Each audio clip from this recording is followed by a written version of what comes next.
ऐसी खवातीन जिनको पीसीओएस का मसला है और उनके पीरियड्स या बहुत जल्दी आ रहे हैं या बहुत देर से आ रहे हैं या फिर बिल्कुल रुक चुके हैं, यानी कि अपनी एज से पहले मेनोपॉज स्टार्ट हो गया है।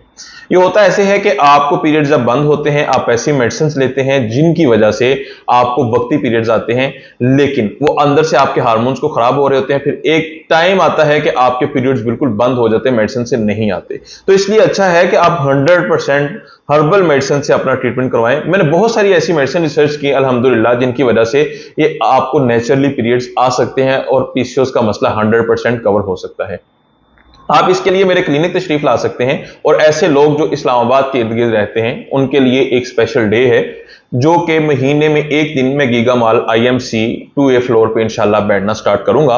और आप उसके लिए पहले से बुकिंग करेंगे क्योंकि वक्त बहुत ज्यादा कम होता है, इसीलिए आप पहले बुकिंग करें ताकि आपका चेकअप जो है वो लाजमी हो सके।